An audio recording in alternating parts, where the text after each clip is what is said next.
Hello and welcome. Today, I'll be introducing the Construction Certificates Overview and understanding essential permits for building projects.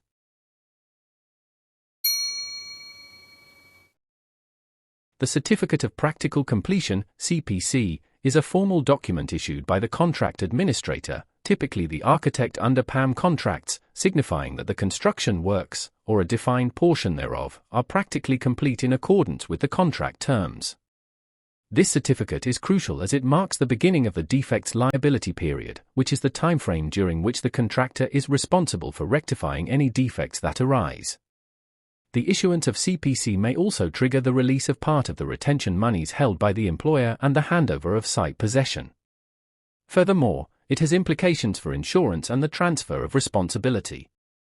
In contracts that include provisions for liquidated damages, the CPC establishes the date from which such damages are calculated or cease to accrue, subject to any granted extensions of time.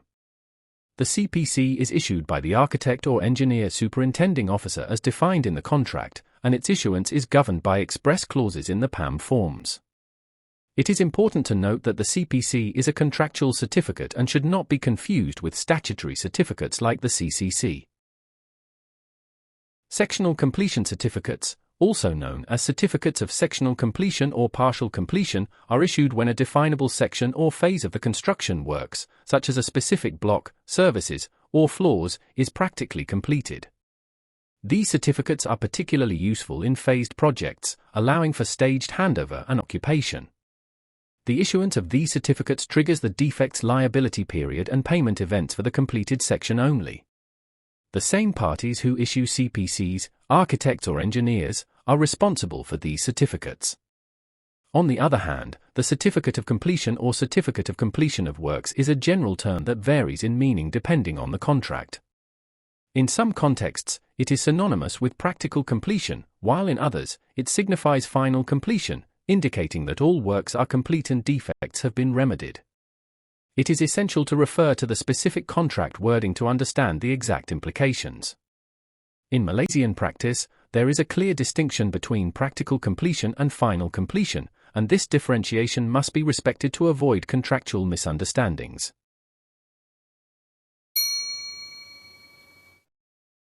The Certificate of Completion and Compliance, CCC, is a statutory certificate under Malaysian building law that confirms a building has been constructed in accordance with approved plans and relevant standards, and is fit for occupation or use. Introduced as a mandatory replacement for the older Certificate of Fitness, CF, system post-2007, the CCC is issued through a self-certification process by practicing professionals such as architects, professional engineers, or registered contractors. The local authorities administer the process via the Form G system, which includes detailed checklists and supporting documentation coordinated through professional boards. Unlike the CPC, which is a contractual certificate, the CCC is statutory and pertains to safety and occupancy. It is possible for a project to have a CCC without a CPC and vice versa, as they serve different purposes. The CCC allows legal occupation of the building, while the CPC confirms practical completion under the contract. Contracts should clearly state whether the issuance of CPC is dependent on the CCC to avoid disputes. Understanding the distinction between these certificates is critical for compliance and contractual clarity.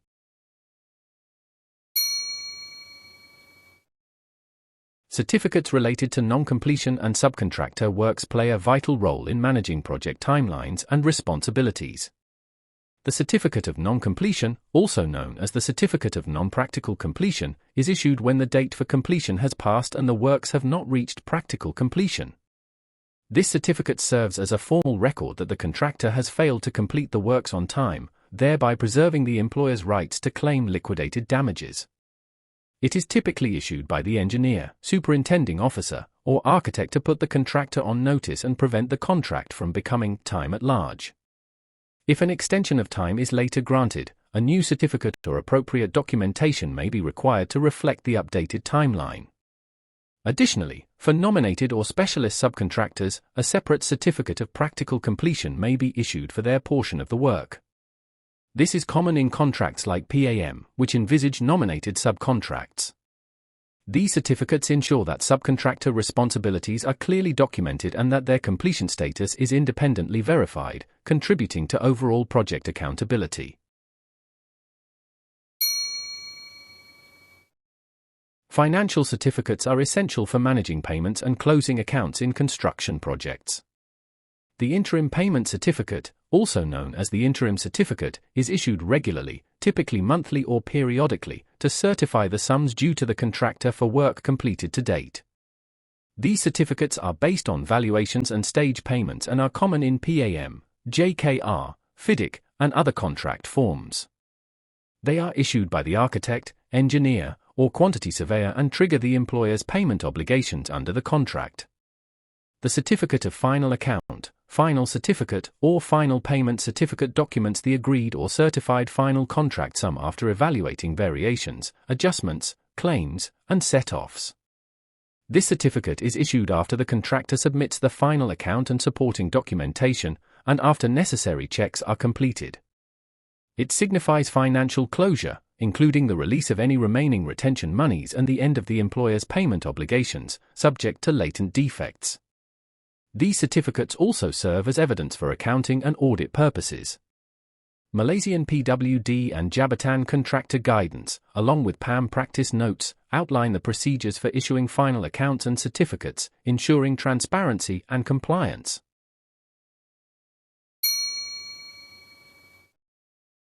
In addition to the primary certificates, several other specialized certificates are encountered in construction projects. The Taking Over Certificate or Certificate of Taking Over is issued in some public contracts when the employer formally accepts the works. This certificate is similar in function to the Certificate of Practical Completion and is commonly found in JKR and FIDIC contract variants. The Certificate of Making Good or Defects Completion Certificate is issued at the end of the defects liability period to confirm that all identified defects have been rectified. This certificate is crucial for closing out the project and releasing any remaining retention monies.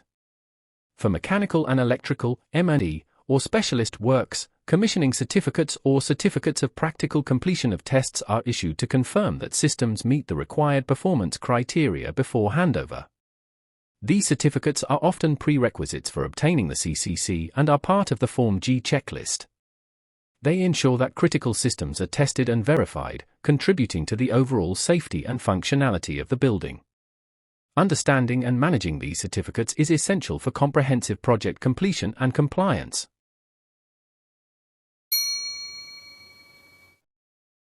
Managing certificates in construction projects requires careful attention to detail and a clear understanding of contractual and statutory requirements.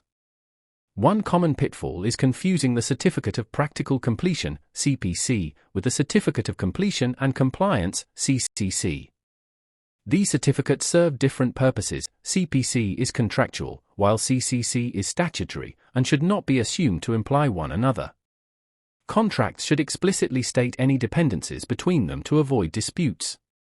The role of the issuer is also critical. Under PAM contracts, the architect issues the CPC, whereas in public contracts like JKR, the engineer or superintending officer performs this role. Always verify the contract to determine the correct issuer. Timing and documentation are equally important. For CCC, the Form G checklist and supporting documents must be certified, while for final certificates, the contractor must submit final accounts and relevant documentation as per PWD and QS guidelines. Issuing a certificate of non-completion is a recommended practice to protect the employer's rights and prevent the contract from becoming time at large. However, authorities advise considering extension of time, EOT, applications before issuing such certificates. These practical tips help ensure proper certificate management and minimize legal and financial risks. If you like our content, kindly like, share and subscribe.